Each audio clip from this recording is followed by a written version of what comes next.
Hello students, welcome to digital platform of Winsome international school. हमने SOF की classes शुरू कर रखी है जिसमें हमने क्लास 7th में साइंस का चैप्टर स्टार्ट कर रखा है।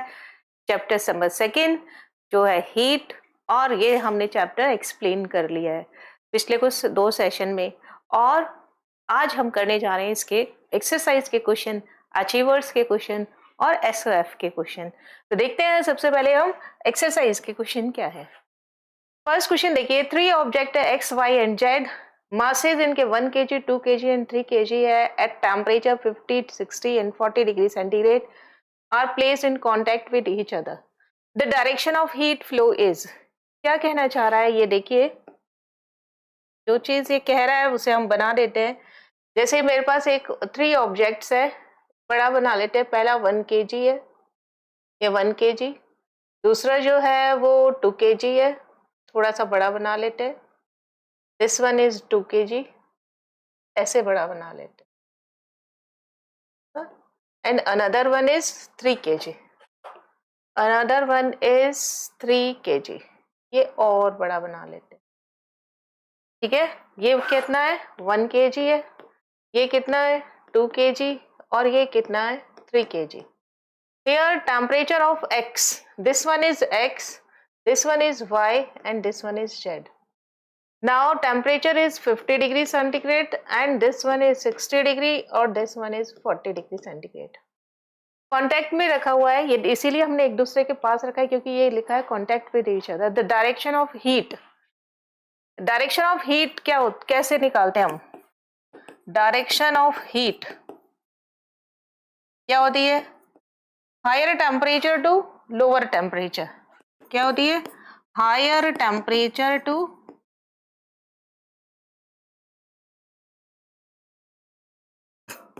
Lower temperature. अब यहाँ पे आप देखते जाए कि किसका हायर टेम्परेचर किसका लोअर। यहाँ पे देखिए x का कितना है 50 और इसका कितना है 60, मतलब रॉन्ग। z का कितना है 40, z का 40 है और y का 60 है, this one is also wrong. x का 50 है, z का 40 है, यानी ये तो सही है, और z का 40 है और y का 60 है, तो this one is wrong. y का 60 है, y का 60 है, x का 50 है और z का 50, यानी ये तो सही है। y कितना है हमारे पास में? y है 60 और z है 40, यानी this one is also correct and means option number D यहाँ पर करेक्ट होगा, है ना। दोनों चीजें सही है। कहाँ से कहाँ की तरफ जाएगा? y टू x, बिल्कुल सही है यहाँ पर, और y टू z कांटेक्ट में रहने पर ही जाएगा। हायर टू लोअर, पहले हायर टेम्परेचर आएगा और बाद में लोअर टेम्परेचर आएगा, ये होती है direction of heat. Flow of heat करेंगे, direction of flow of heat. Now next question number 2 क्या कहता है? Two liquids with their respective boiling and freezing point, freezing बोलिए मेल्टिंग बोलिए एक ही बात होती है, are given in the table below. हमारे पास 2 लिक्विड कौन से हैं? मरकरी और अल्कोहल। आपको मालूम होगा दोनों ही हम यूज कर सकते हैं थर्मामीटर के अंदर।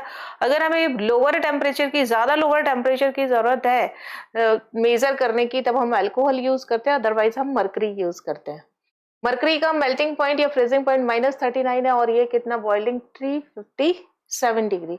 अल्कोहल -112 डिग्री सेंटीग्रेड है और बॉइलिंग पॉइंट कितना है इसका? 78 degree. Thermometer that can measure both, -35 भी मेजर कर सकता है और 60 भी मेजर कर सकता है। देखिए ये रेंज है मेरे पास में, यही ले लेते हैं, है ना। ये स्केल, यहाँ पे मेरे पास में 2 स्केल है ना, एक अल्कोहल के लिए और दूसरा मरकरी के लिए। ये फॉर मरकरी, किसके लिए? मरकरी के लिए, और ये वाला किसके लिए? For alcohol. और यहाँ पे देखिए फ्रीजिंग पॉइंट, देखिए कितना है यहाँ पर। अगर मैं बात करूं फ्रीजिंग पॉइंट की, तो यहाँ पर फ्रीजिंग पॉइंट देखिए, ये रहा फ्रीजिंग पॉइंट, कितना? -39, ये -39 ये रहा, है ना, ये फ्रीजिंग पॉइंट है। और बॉइलिंग पॉइंट कितना? 357, ये लिया 357, ऐसे आइडिया से ही कर दिया मैंने। ये कितना है, माइनस का 39, -39 है। और ये मेल्टिंग पॉइंट है, एमपी लिख देती हूँ। और ये बॉइलिंग पॉइंट कितना है, 357 है। कितना है, 357 डिग्री सेंटीग्रेड, ये बॉइलिंग पॉइंट है। नाउ इसमें कितना है हमारे पास में, माइनस का 112, दिस वन इज -112 है ना। और ये कितना है, 78 ही है। दिस सपोज दिस इज 71, ये इसका मेल्टिंग पॉइंट कितना है, -112 डिग्री। और बॉइलिंग पॉइंट कितना है यहाँ पर, 78 डिग्री। मुझे मेजर क्या करना है, माइनस का 35, 35 तो देखिए इससे परे आ गया। हमें 35 देखिए, ये लिक्विड रेंज है, ये इसकी यहाँ से यहाँ तक क्या है, रेंज। इसमें कोई भी आएगा ना तो वो हम इस टेम्परेचर मेजर कर सकते हैं। अब आप देखिए यहाँ पे, देखिए दोनों आने चाहिए, -35 इधर होगा, तो दोनों मेजर कर सकते हैं ना। यहाँ पर मैंने दोनों ही मेजर कर दिए। ब्लू क्या, ब्लैक, ब्लैक भी नहीं, इसको ग्रीन ही कर देते हैं। चलिए ये हो गया। यहाँ पे माइनस का कितना है, 35, यानी ये भी कर सकता है, ये भी कर सकता है, ये भी कर सकता है। दूसरा क्या है, 60 कहाँ होगा, 70 से कम होगा, ये रहा 60, 78 से कम होगा, है ना, ये 60। तो यहाँ पे ये भी मेजर कर सकता है, ये कितना हो गया, 60। यानी दोनों ऐसे हैं जो इस रेंज को मेजर कर सकते हैं, इस टेम्परेचर को मेजर कर सकते हैं। तो ओनली मरकरी नहीं, मतलब मरकरी भी कर सकता है, अल्कोहल भी कर सकता है, आइदर अल्कोहल और मरकरी, ये आंसर आपका सही होगा। नाउ नेक्स्ट देखिए, the length of mercury thread in mercury thermometer is 4 centimetre at 32 degree centigrade. यहाँ लिख लेते हैं, पेन चेंज कर लो, एट 32 डिग्री सेंटीग्रेड, ये सेंटीग्रेड। लेंथ ऑफ थ्रेड कितनी है, लेंथ ऑफ थ्रेड आपके पास कितनी है, 4 centimetre, and 8 centimetre at 52 degree centigrade. At 52 degree centigrade length of thread कितनी हो गई आपके पास, 8 centimetre. What will the temperature of liquid if the mercury thread of the same thermometer dipped in the liquid has the length of 4 centimeter? मतलब आपको at what temperature length of thread is 6 centimeter, ये मालूम करना है at what temperature। तो आप कैसे, इसका सबसे पहले लीस्ट काउंट मालूम करो। सबसे पहले क्या मालूम करना है, लीस्ट काउंट। तो आपने किया लीस्ट काउंट, लीस्ट काउंट कैसे मालूम करेंगे, आपके पास डिफरेंस इन, डिफरेंस आपको किस में निकालना है, in length of thread, thread की आपको लेंथ में डिफरेंस निकालना है। अपॉन में क्या करेंगे, difference in temperature, temperature range. अब आप देखिए थ्रेड की लेंथ में कितना डिफरेंस आया, 8 - 4, ये कितना है 8 - 4, और ये कितना है आपके पास में 52 - 32, है ना, ये कितना हो गया 4, ये कितना हुआ 20, यानी 1/5, यानी 0.2 डिग्री सेंटीग्रेड। अब आप देखिए कैसे मालूम करेंगे temperature, temperature at 6 centimetre, temperature at 6 centimetre कैसे मालूम करोगे, इनिशियल टेम्परेचर कितना है आपके पास 32 प्लस 6 - 4 अपॉन में कितना आ जाएगा 0.2, यानी 32 + 2 अपॉन 0.2, यानी 32 प्लस ये हटाया 10, 10 कितना आ गया 42 डिग्री सेंटीग्रेड, ये पॉइंट हटाया तो 0 आ गया, तो 32 + 10 कितना हो गया 42। ऑप्शन नंबर बी जो होगा वो करेक्ट हो गया। सबसे पहले आपको क्या निकालना होगा, लीस्ट काउंट, उसके बाद टेम्परेचर कैसे निकालते हैं। 32 पे मुझे मालूम है कितना है 4, और हमें 6 पे निकालना है, तो 6 - 4 अपॉन में लिस्ट काउंट कितना है। इस तरीके से हम इसका टेम्परेचर निकाल लेते हैं, जो कितना आएगा 42 degree centigrade. Now question number 4, the melting point of substance is is 115 degree centigrade and boiling point is 350 at 120 degree centigrade the substance is। देखिए बहुत ही अच्छा क्वेश्चन है ये। अभी जैसे पिछला भी क्वेश्चन हमने किया था, मैंने ये लिया लिक्विड, यहाँ पर कोई फिल कर देते हैं, थोड़ा अच्छा लगेगा। यहाँ पर ये मैंने फिल कर दिया कलर। यहाँ पे देखिए मेल्टिंग पॉइंट कितना है, this one is melting point, यहाँ पे ऐसे मान लेते हैं ये मेल्टिंग पॉइंट है। कलर बदल लेंगे, यहाँ पे कलर कर लेते हैं रेड, है ना। थिकनेस भी इसकी थोड़ी इंक्रीज कर लेते हैं, थिकनेस इसकी इंक्रीज किया, है ना। ये थिकनेस इंक्रीज हो गई, तो ये देखिए यहाँ पर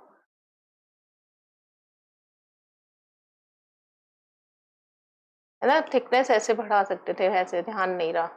ये मैंने रेड कलर ले लिया। यहाँ पे क्या है, इसका मेल्टिंग पॉइंट है। मेल्टिंग पॉइंट कितना है यहाँ पर 115 डिग्री, और बॉइलिंग पॉइंट देखिए कितना है, this one is boiling point. यहाँ पे भी कलर यही कर देते हैं। बॉइलिंग पॉइंट कितना है इसका, बॉइलिंग पॉइंट कितना है 350। देखिए इससे अबाव गैस होगी, है ना, यहाँ पे गैस होगी, यहाँ पे क्या होगा, सॉलिड होगा। और ये जो रेंज होगी टेम्परेचर रेंज, यहाँ पे क्या होगा, लिक्विड होगा सबस्टेंस। आपसे क्या पूछा है, आपसे कहाँ पे पूछा है, एट 120, तो 120 कहाँ आएगा, इसके बीच में आएगा। 120 पे आपको कौन सी स्टेट मिलेगी, लिक्विड स्टेट मिलेगी। तो आंसर क्या आ जाएगा यहाँ पे, ऑप्शन नंबर ए, लिक्विड स्टेट। 120 बहुत आगे बना दिया मैंने, यहाँ बना देते हैं 120 को, यहाँ के बजाय यहाँ बना देते हैं। ये रहा 120 डिग्री सेंटीग्रेड पे आपको, इस पूरे के अंदर लिक्विड है ना, तो यहाँ पर पूरे में लिक्विड है, तो ये लिक्विड स्टेट आ जाएगा। नाउ क्वेश्चन नंबर 5 क्या कहता है, देखो, a substance is supplied with heat energy and a graph is plotted between its temperature variation and the heat energy supplied। यहाँ पे देखिए आपको टेम्परेचर दिया है, हीट सप्लाइड दिया है। यहाँ P से Q टेम्परेचर इंक्रीज हुआ जब आपने हीट दिया, और Q2R टेम्परेचर कांस्टेंट हो गया, this one is melting point. R2S again temperature increase हुआ, S2T फिर से कांस्टेंट हो गया, दिस इज बॉइलिंग पॉइंट। और फिर अगेन यहाँ पे आपको सॉलिड मिलता है, यहाँ पे सॉलिड लिक्विड दोनों मिलते हैं। यहाँ पे लिक्विड मिलेगा, यहाँ पर S2T लिक्विड टू गैस मिलेगा, यानी दो स्टेट मिलेंगी, लिक्विड टू गैस, और इस पर क्या मिलेगा, gas. The substance undergoing a change of state between the points. देखिए QR पे स्टेट चेंज हो रही है, और ST, QR and ST both, option number A and B is correct. Now next question देखिए, the melting point, question number 6, the melting and boiling point of three substances are given in the table. The temperature, room temperature is 36 degree centigrade। X, Y और Z बना लेते हैं। यहाँ पर आपको ध्यान रहेगा, अलग अलग ये रेंज बना लेते हैं ऐसे,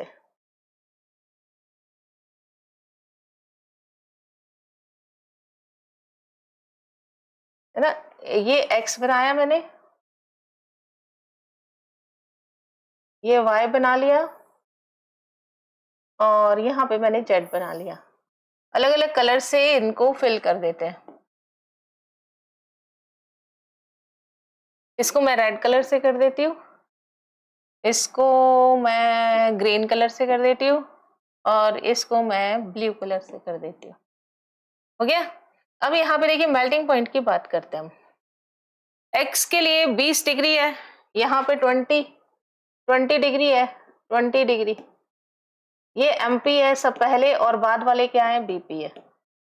और 140 इसका क्या है यहाँ पर, ये रहा 140 पर क्या है यहाँ पे, बॉइलिंग पॉइंट है। और नेक्स्ट में देखिए क्या है, 36 इसका मेल्टिंग पॉइंट है, और 200 इसका बॉइलिंग पॉइंट है। और नेक्स्ट में क्या है 40, यहाँ देखिए क्या है 40 डिग्री इसका मेल्टिंग पॉइंट है, और 250 इसका बॉइलिंग पॉइंट है।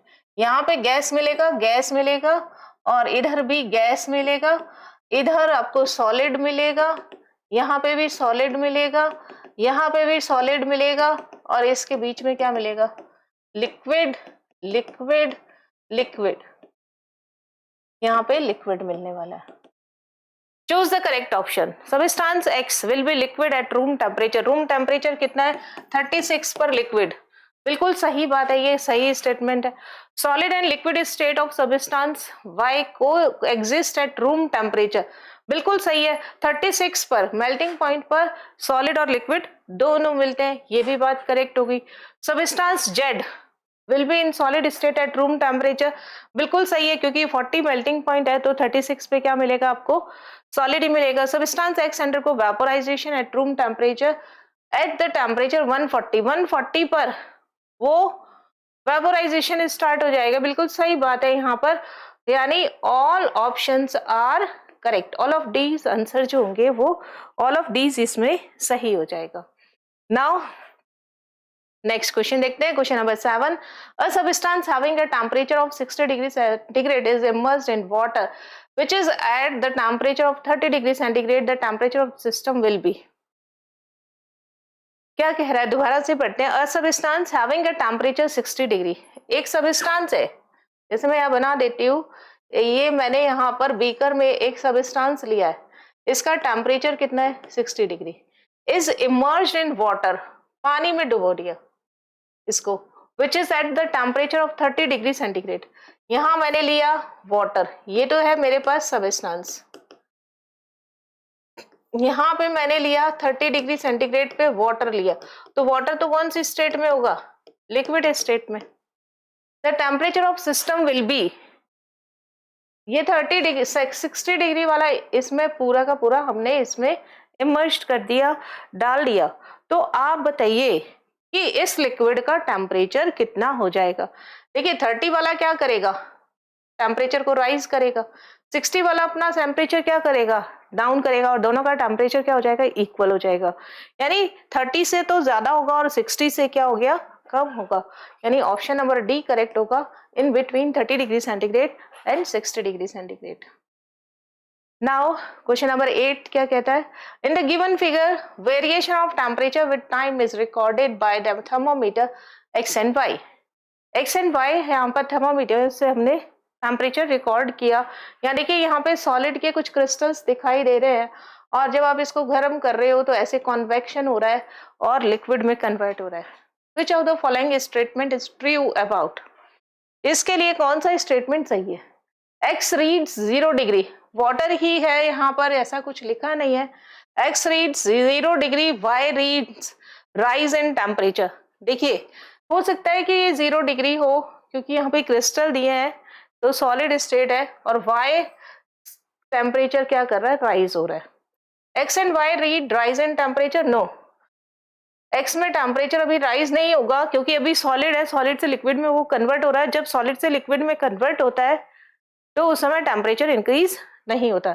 जब भी चेंज इन स्टेट होता है तब टेम्परेचर कांस्टेंट हो जाता है। This temperature is known as melting point और boiling point. If solid and liquid are interconvert, then this point is called melting point. When liquid and gases are interconvertible with each other, then this temperature is called boiling point. तो यहाँ पर x जो होगा उसका temperature rise नहीं होगा, बिल्कुल नहीं होगा, और y का टेम्परेचर राइज होगा। सही बात है। x and y read constant, no, y में रीड नहीं होगा कांस्टेंट, यानी ऑप्शन नंबर ए सही है। x read 0 degree centigrade and y reads rise in temperature. Now question number 9 देखिए क्या कहता है? एक iron cube of 45 degree centigrade is immersed in vessel container containing water at 300 Kelvin. देखिए जब भी आपको टेम्परेचर मेजर करना पड़े, वो डिग्री सेंटीग्रेड में है और दूसरा केल्विन में, तो दोनों को सेम यूनिट में कर लो। हम दोनों को ही केल्विन में कर लेते हैं, है ना। 45 डिग्री सेंटीग्रेड, इसका मतलब कितने केल्विन हो गया? अगर मैं यहाँ पर क्वेश्चन पुटअप करे, इसका मतलब है 45 प्लस 273.15, यानी हमें क्या मिल जाएगा? केल्विन मिल जाने वाला है। तो ये ऐड कर दिया मैंने 5 1 और 8 4 1 1 कैरी 318.15 केल्विन। यानी डिग्री सेंटीग्रेड क्या रिलेशन होता है, kelvin is equal two degree centigrade plus 273.15, है ना। नाउ इतना डिग्री, ये टेम्परेचर किसका है, टेम्परेचर ऑफ आयरन क्यूब, कोई लोहे का क्यूब है उसका टेम्परेचर है कितना 318 है, और पानी का टेम्परेचर कितना है 300। देन हीट, यहाँ पे लिया मैंने पानी, वाटर का टेम्परेचर कितना है 300 केल्विन, यहाँ पे क्वेश्चन में दे रखा है। आयरन क्यूब लिया है, दूसरा यहाँ मैंने आयरन क्यूब लिया है, टेम्परेचर कितना है, this one is iron cube, temperature कितना हो गया इसका 318.5 डिग्री, और फ्लो ऑफ हीट कहाँ से होगा, direction of flow of heat क्या होता है, direction of flow of heat higher temperature to lower temperature, higher temperature to lower temperature होता है। इट मीन्स हायर मीन्स कहां से कहां की ओर होगा, आयरन क्यूब से वाटर की तरफ, है कुछ ऐसा, flow of water from the cube, no, flow from cube to water. Option number B जो होगा वो इसका करेक्ट स्टेटमेंट होगा। नाउ नेक्स्ट क्वेश्चन देखते हैं, question number 10। In the given arrangement the temperature of water will be higher in, देखिए arrangement दे रखा है, एक बीकर लिखा, उसके चारों तरफ ब्लैक पेपर लगा दिया, और दूसरा बीकर लिया, उसके अंदर लाइट पेपर से कवर कर दिया और सनलाइट में रख दिया। तो वो पूछ रहा है कि किसका टेम्परेचर ज्यादा होगा, फर्स्ट का कि सेकंड का, या दोनों का, या इनिशियली फर्स्ट का होगा लेटर ऑन सेकंड का होगा। ऑब्वियस है, ये ब्लैक पेपर है, ब्लैक पेपर क्या करता है, हीट को एब्जॉर्ब करने का काम करता है, और लाइट क्या करता है, रिफ्लेक्ट करने का काम करता है। तो ऑप्शन नंबर ए, एब्जॉर्प्शन ज्यादा होगा तो हीट का वो तो पानी ज्यादा गर्म हो जाएगा। इसने पूछा है, क्या पूछा है कि water will be higher in, किस में टेम्परेचर वाटर का हायर होगा। नाउ क्वेश्चन नंबर 11 देखिए, read the statement and choose the correct option. Statement 1 क्या कहता है, small gaps are provided while constructing bridges called as expansion joints. जैसे कि हमने रेलवे ट्रैक की भी बात की थी पहले, रेलवे ट्रैक्स के बीच में गैप छोड़ दिया जाता है क्योंकि जब ट्रेन उसके ऊपर से गुजरती है, उन रेलवे ट्रैक के ऊपर से, तो हीट एनर्जी प्रोड्यूस होती है, या समर के समय बहुत ज्यादा जब गर्मी होती है तब भी हीट एनर्जी वो मेटल के पास पहुंचती है, मेटल क्या हो जाता है, थर्मल एक्सपेंशन शो करता है, इसलिए उनके बीच में क्या गैप छोड़ दिया जाता है। ये बात सही है, small gaps are provided while constructing bridges, ऐसा ही ब्रिजेस में भी किया जाता है। कॉल्ड एक्सपेंशन जॉइंट्स, इन्हें हम एक्सपेंशन जॉइंट्स कहते हैं। Means this statement is true, metals and concrete expand during heating. Then reason दिया है क्योंकि metal and concrete heat absorb करके एक्सपेंड होते हैं। Means both statement are correct and statement 2 is correct explanation of statement 1। यही कह रहा है, both 1 and 2 are correct and 2 is the correct explanation of statement 1. Option number A correct होगा। Now question number 12. When a vessel containing a boiling water is taken away from the flame, मैंने यहाँ पर क्या किया, एक container लिया, उसमें पानी डाला और उसे हीट अप किया, दिस वन इज वाटर, उसे मैंने हीट अप कर लिया, हीट अप करने के बाद में इसको यहाँ से उतार लिया, ये यहाँ पे क्या आ गया मेरे पास, वार्म वाटर, और इसे खुला छोड़ दिया। आफ्टर सम टाइम ये क्या हो गया, कूल हो गया। कुछ समय के बाद में आफ्टर सम टाइम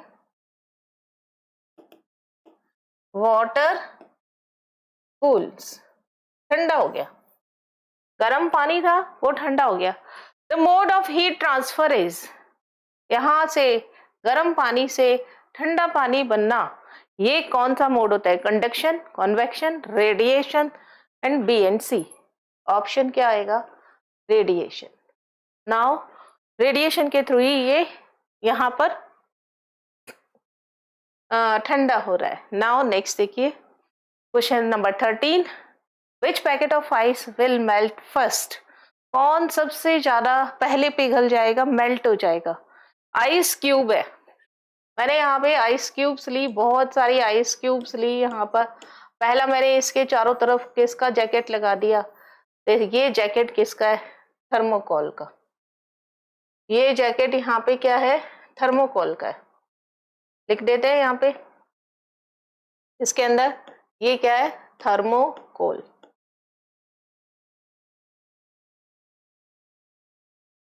ये थर्मोकोल हो गया। नाउ दूसरा लिया मैंने यहाँ पे जैकेट, दूसरा जैकेट लिया, ये जैकेट किसका बना दिया मैंने?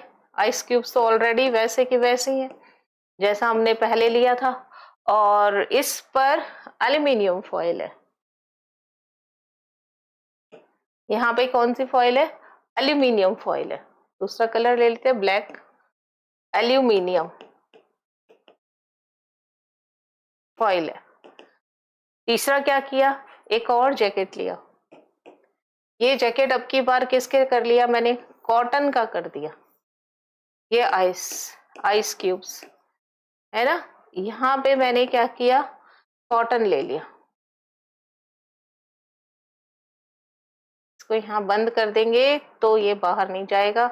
यहाँ पे क्या लिया मैंने? कॉटन। कॉटन लिया, कॉटन वुल। नाउ एक और लिया मैंने, उसमें क्या किया? बबल पैक किया, मतलब एयर जैकेट बना दिया।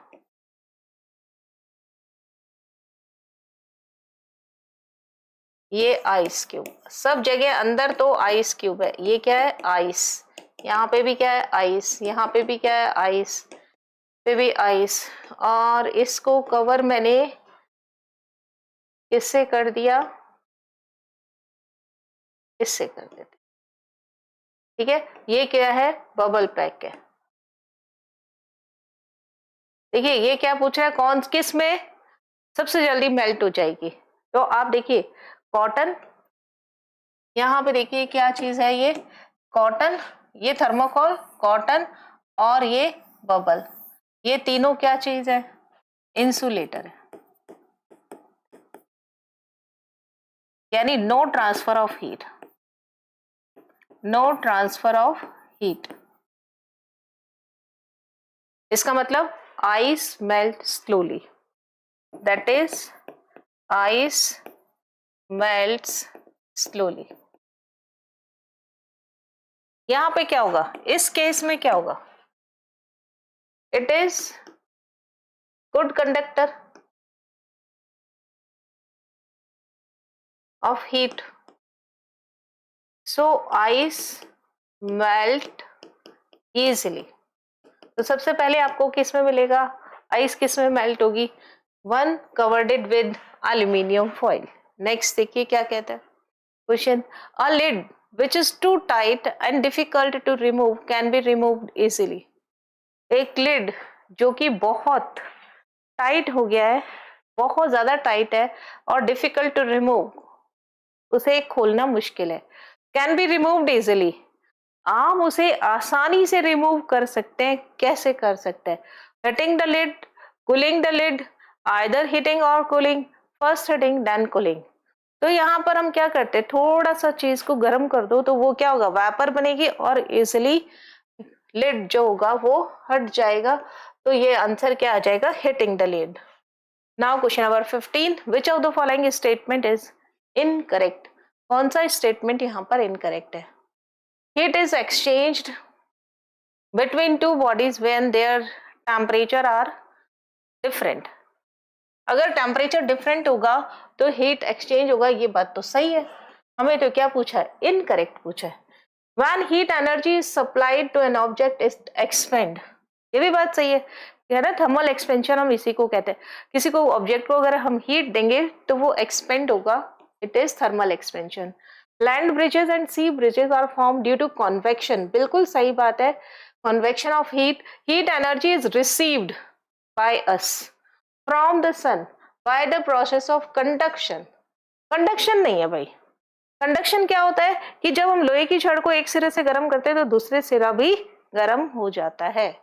ये बात गलत है। हम किससे करते हैं यहाँ पर, कन्वेक्शन के, रेडिएशन के थ्रू जो होता है वो एनर्जी जो होती है वो लेते हैं, यानी रेडिएशन आता तो क्या होता करेक्ट, और कंडक्शन आ गया तो गलत, इनकरेक्ट पूछा है तो ऑप्शन नंबर डी यहाँ पर सही होगा। नेक्स्ट देखिए, नेक्स्ट क्वेश्चन अचीवर्स सेक्शन का क्वेश्चन है। क्या क्वेश्चन है देखिए, question number 16, hot water is poured into 4 containers shown below. यहाँ पर देखो आपको दिखाई दे रहा होगा 4 कंटेनर है। First is metal container, second is wooden container, third is metal container with lid and fourth is wooden container with lid. यानी फर्स्ट में बिना लिड का है और सेकेंड में लिड का है। दोनों में metal without lid, wooden container without lid, metal with lid, metal container with lid and wooden container with lid. तो इसमें आपको बताना है which container will cause temperature of water to drop at slowest rate. Temperature तो slow होगा ही होगा, आपको बताना है किसमें सबसे धीरे होगा। देखिए मेटल क्या होता है, metal good conductor of heat, good conductor of heat है ना। तो यहाँ पे जब हीट जब गुड कंडक्टर होगा तो भाई विदाउट लिड तो बहुत जल्दी ठंडा हो जाएगा और विद लिड थोड़ा सा धीरे होगा। और वुड क्या होता है, बैड कंडक्टर ऑफ हीट होता है, बैड कंडक्टर ऑफ हीट। तो ये धीरे धीरे होगा, अगर लेड लगा दिया तो वो और भी धीरे होगा। मीन स्लोएस्ट किस में होगा temperature down, option number D wooden container with lid. Now next देखिए क्वेश्चन नंबर 17 क्या कहता है, water droplet condenses on the outer surface of vessel having ice cube. आपने बहुत बार देखा होगा, अगर हम रूह अफ़ज़ा बनाते हैं या मैंगो शेक बनाते हैं तो क्या करते हैं, हम बहुत सारी आइस डाल देते हैं उसके अंदर। जब ग्लास में डाला जाता है तो ग्लास का आउटर सरफेस जो होता है वहां पे छोटी छोटी ड्रॉपलेट्स आ जाती हैं। ये ड्रॉपलेट्स जो होती हैं ये क्यों आई है, it is because of ice releasing heat of its to its surrounding. Next, it's absorbing heat from the surrounding, from its surrounding. Next देखिए क्या कहता है, ice converting to water, ice is solid from water. देखिए ice release heat to its surrounding। ये आपने glass लिया, इसमें आपने कुछ ठंडा पानी रखा या कोल्ड वाटर रखा और इसके बाहर की तरफ आपको क्या मिल गई, ऐसे ड्रॉपलेट्स, ऐसे छोटी छोटी छोटी छोटी यहाँ पर ड्रॉपलेट्स मिल गई। अब ये क्या कह रहा है, आइस रिलीज वाटर, रिलीज थोड़ी करेगा, आइस तो ऑलरेडी कम है ना, आइस का तो टेम्परेचर ऑलरेडी कम है, ये तो क्या करेगा, एब्जॉर्ब करेगा। हीट हमेशा कहां से कहां ट्रांसफर होती है, higher temperature to lower temperature. This one is surrounding, तो सराउंडिंग का टेम्परेचर क्या है, इसका टेम्परेचर हाई है, इसका टेम्परेचर क्या है हाई, और यहाँ पे क्या है आइस, इसका टेम्परेचर क्या है लो। तो टेम्परेचर कैसे जाएगा, हाई टू लो, यानी ये क्या करेगी, एब्जॉर्ब करेगी, ये क्या करेगी, रिलीज। तो ice absorbing heat from its surrounding, option number B यहाँ पर सही होगा। नाउ क्वेश्चन नंबर 18 क्या कहता है, the transfer of heat by convection can take place. Convection में क्या होता है, कन्वेक्शन में करंट चलता है, ऐसे कोल्ड अगर एयर है और अगर हॉट एयर है तो यहाँ पे क्या होगा, इस एरिया में हॉट एयर है और इस एरिया में कोल्ड एयर है। हॉट एयर ऊपर की तरफ उठेगी और किसकी तरफ जाएगी, कोल्ड एयर की तरफ, कोल्ड एयर नीचे की तरफ जाएगी और कहाँ पे स्पेस ऑक्यूपाई कर लेगी, हॉट एयर। ये जो करंट फ्लो हुआ है इसी को ही हम कन्वेक्शन कहते हैं। देखिए सॉलिड तो भैया चल नहीं सकते, तो जहां जहां सॉलिड है वो तो गलत हो गया, वैक्यूम में काम नहीं करेगा, गैस एंड सॉलिड में गलत हो गया, ऑप्शन एक ही बच गया, क्या, गैस एंड लिक्विड में। नाउ नेक्स्ट देखिए question number 19, a black substance floats on water at 1 degree centigrade. एक कोई ब्लैक सबस्टेंस है, ब्लैक कलर का सबस्टेंस है और वाटर रेखा है हमने 1 डिग्री सेंटीग्रेड पर। With a certain volume x, उसका कोई भी वॉल्यूम हो सकता है x, above water level, the temperature of water is slowly raised from 1 degree centigrade. अब टेम्परेचर 111 डिग्री इंक्रीज हो रहा है। How will the volume x change with rise in temperature, temperature rise करने पर वॉल्यूम x कितना change होगा। देखिए यहां पर देखिए वाटर का सबसे स्पेशल करेक्टर है क्या है ना, एबनॉर्मल बिहेवियर ऑफ वाटर कर लेते हैं हम। यहाँ पे क्या लिख लेते हैं, abnormal behaviour of water, water का एबनॉर्मल बिहेवियर है। देखिए 0 डिग्री पर क्या होता है, आइस, है ना, और 0 से अबाव क्या होगा यहाँ पर, देखिए एट 0 डिग्री सॉलिड और लिक्विड इंटरकन्वर्टेबल होता है। एट 1 डिग्री सेंटीग्रेड सॉलिड किस में कन्वर्ट होने लगता है, लिक्विड में। यानी up to 4 degree, 4 degree centigrade solid से क्या बनता जा रहा है, लिक्विड बन गया। यानी यहाँ पर लिक्विड स्टेट है, कौन सी स्टेट है यहाँ पे, लिक्विड स्टेट, ये लिक्विड स्टेट है।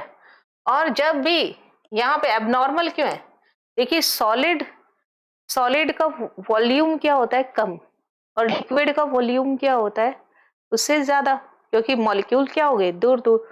वॉल्यूम ज्यादा होने से डेंसिटी क्या होती है, डेंसिटी मास अपॉन वॉल्यूम, मास अपॉन वॉल्यूम। वॉल्यूम अगर बढ़ेगा तो डेंसिटी क्या होगी, डिक्रीज होगी। ये नॉर्मल सिचुएशन है ना। तो यहाँ पे क्या होता है, volume decrease, so density of water increase, ये ध्यान रखना, up to 4 degree centigrade density increase होती है। ऐसे लिख देती हूँ 0 degree centigrade to 4 degree centigrade behaviour कैसा रहता है, volume of water decrease, density of water increases, ये रहने वाला होता है। और अबाव की अगर मैं बात करूं यहाँ पर, इसे हटा ही देते हैं, ये तो लिख ही दिया मैंने, यहाँ पर अबाव 4 डिग्री कर देते हैं, है ना, above 4 degree, above 4 degree centigrade volume of water increases, density of water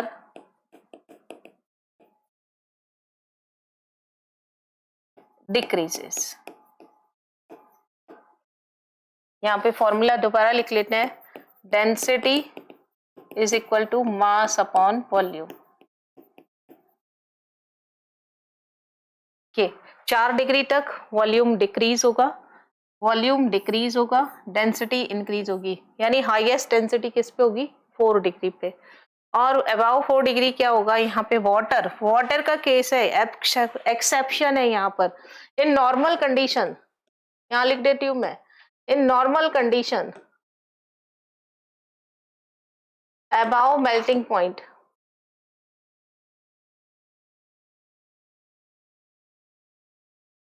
above melting point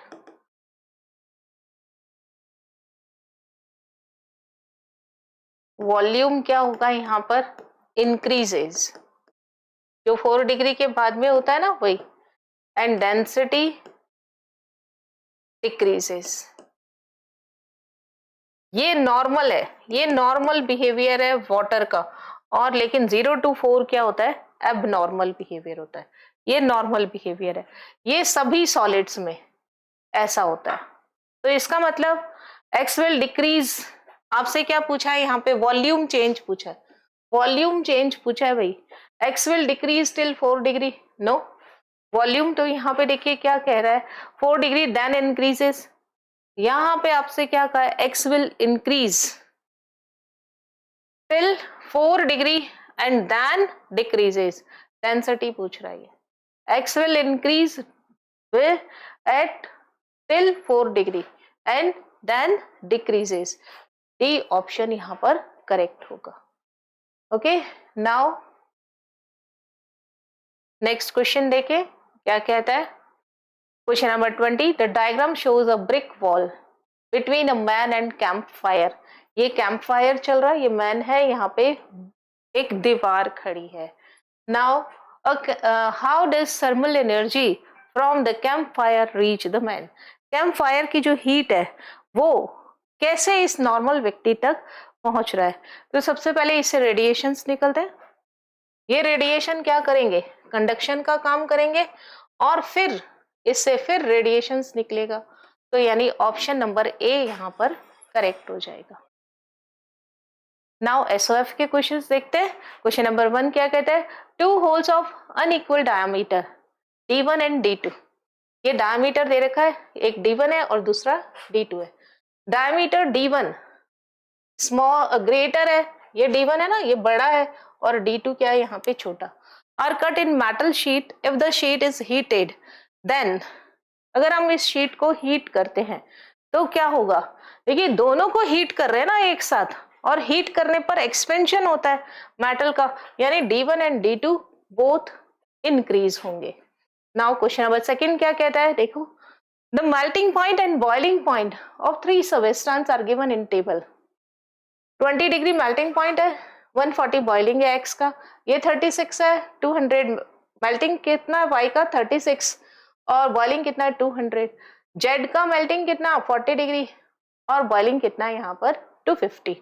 select the correct option, आपको करेक्ट ऑप्शन बताना है। x will be liquid state at room temperature, यहाँ पे रूम टेम्परेचर कितना दिया है 36। देखिए melting point पर सॉलिड और लिक्विड, इससे इस पर क्या मिलेगा, सॉलिड और लिक्विड दोनों स्टेट मिलेगी। यहाँ पे कौन सी स्टेट मिलेगी आपको, सॉलिड एंड लिक्विड दोनों स्टेट। यहाँ पे लिक्विड और गैस दोनों स्टेट मिलेंगी। इससे बिलो बिलो मेल्टिंग कहाँ मिलेगा आपको, सॉलिड मिलेगा, और अबाव बॉइलिंग क्या मिलेगा आपको, अबाव बॉइलिंग पॉइंट कौन सी स्टेट मिलेगी, गैस। इन दोनों के बीच में क्या मिलेगा आपको, लिक्विड। अब रूम टेम्परेचर कितना 36, तो 20 से ज्यादा है, तो यहाँ पर लिक्विड स्टेट मिलेगी, ये बिल्कुल करेक्ट ऑप्शन है। This solid and liquid state Y को exist at room temperature, yes, this one is also correct. Now substance Z will be solid at room temperature, again this is correct. Substance X undergo vaporization at temperature of 140, yes, ये भी correct है, vaporisation start हो जाता है, means सारे statement यहाँ correct है, option number D यहाँ पर सही होगा। क्वेश्चन नंबर 3 देखिए, 4 rods are equal length and thickness but different material are coated with wax in the same manner। यहाँ लिखा है 1 aluminium, brass, copper and glass, और वैक्स लगा दिया है, उसे हीट अप कर रहे हैं। They are fixed to a throw containing hot water, throw containing hot water. The given diagram illustrate what happened to the wax on each rod after 5 minutes। 5 minute के बाद में हर एक रॉड का क्या होगा। देखिए यहाँ क्या होगा, what can you conclude from the given diagram। इस डायग्राम से आपको क्या कंक्लूजन निकला, aluminium rod can conduct better than brass. बिल्कुल सही है ये बात कि एल्यूमिनियम मेटल है और ब्रास क्या यहाँ पे एलॉय है। एल्यूमिनियम रॉड कंडक्ट हीट बहुत आसानी से कंडक्ट करेगी हीट, किसके कंपैरिजन में, ब्रास के कंपैरिजन में। Now aluminium rod conduct heat better than copper, नहीं, कॉपर यहाँ पर ज्यादा कंडक्टिविटी शो करता है इन कंपैरिजन टू एल्यूमिनियम, तो ये रॉन्ग स्टेटमेंट हो गया। Glass rod conduct heat better than copper, no, glass तो इंसुलेटर होता है। The wax on the copper rod melt faster than it was on the brass। ये बिल्कुल सही स्टेटमेंट है। कॉपर ज्यादा यहाँ पे मेटल है, इसकी कंडक्टिविटी ज्यादा होती है, it is good conductor of heat than brass in comparison to brass. इसलिए वैक्स, कॉपर जब गर्म होगा तो वैक्स आसानी से मेल्ट होगी, किसके कंपैरिजन में, ब्रास के कंपैरिजन में। यानी ये स्टेटमेंट यहाँ पे करेक्ट है। तो कौन सा ऑप्शन सही हो गया, ऑप्शन नंबर ए सही हो गया, first and fourth only. Now question number 4 क्या कहता है, Shruti takes an ice cream bar and coats it with a layer of oats. दिख रहा है आपको यहाँ पर, ओट्स से इसने कवर कर दिया, cereals and nuts mixed with baking soda and then deep fries it in hot oil. मतलब यहाँ पे इसने कुछ सीरियल्स वगैरह डाले और लगा ली, कुछ ओट्स लगा दिए, नट्स लगा दिए और उसको फ्राई कर लिया। To her surprise, the ice cream inside the coating does not melt and remaining frozen. उसको आश्चर्य ये हुआ कि आइसक्रीम जो थी वो बिल्कुल भी मेल्ट नहीं हुई। What could be possible reason that the ice cream does not melt? इसका क्या रीजन है यहाँ पर कि आइसक्रीम मेल्ट नहीं हुई? Oil was not hot enough? No. The outermost coating of oats and cereals and nuts is very thick because of heat. Did not get transferred by conduction? No. Now, air bubbles present in the layer does not let heat to get transferred by the convection. बिल्कुल सही बात है, क्योंकि यहाँ पे आप देख रहे हो ना, इसके बीच में क्या आ गया है, एयर बबल। और एयर बबल क्या करता है यहाँ पर, insulator, act as insulator, insulator की तरह बिहेव करता है। और इंसुलेटर की तरह बिहेव करेगा तो हीट ट्रांसफर नहीं होगी। बिल्कुल सही बात है, लेकिन लास्ट ऑप्शन जरूर पढ़ते हैं। The temperature outside is very low due to which is ice cream remains frozen and no heat transfer by radiation. गलत है स्टेटमेंट, यहाँ पे सही ऑप्शन क्या होगा, option number C. Now fifth question and last question क्या कहता है, Utkarsh places 4 identical containers PQRS, जैसा आपको यहाँ दिखाई दे रहा है, containing the same amount of water at different temperature. अलग अलग टेम्परेचर पर इसका क्या दे रखा है, वाटर दे रखा है, अमाउंट सेम है। Dining table as shown in the given figure, dining table पर रखे हुए, which one of the following correctly shows the temperature of water arranged from the highest to lowest. आपको यहाँ पर हाईएस्ट टू लोएस्ट टेम्परेचर रखना है। सबसे पहले हाईएस्ट, देखिए अंदर की तरफ ऐसे वेपर्स बन गई, कंडेंसेशन, तो आर का टेम्परेचर हाईएस्ट होगा, ऑप्शन नंबर ए गलत हो गया। उसके बाद देखिए टेम्परेचर बाहर जा, ये बबल्स कहाँ दिख रही हैं आपको, बाहर की तरफ दिख रही हैं, यहाँ पे नहीं दिख रही है, देन एस मीन्स ये ऑप्शन गलत। उसके बाद देखिए यहाँ पे 4 ही दिख रही है, यहाँ पे नंबर ऑफ बबल्स क्या हो रहे हैं, ज्यादा, तो यहाँ पे ये गलत हो गया, ऑप्शन नंबर डी यहाँ पर सही हो गया। तो इस तरीके से कैसे हमने पिक्चर को ऑब्जर्व करके ये क्वेश्चन आसानी से करेक्ट कर लिया। तो देखा आपने, आज के सेशन में हमने बहुत सारे एक्सरसाइज के क्वेश्चन किए हीट चैप्टर के, और इतना ही करेंगे इस सेशन में हम। नेक्स्ट सेशन में हम इससे आगे के चैप्टर लेंगे। Now thank you so much.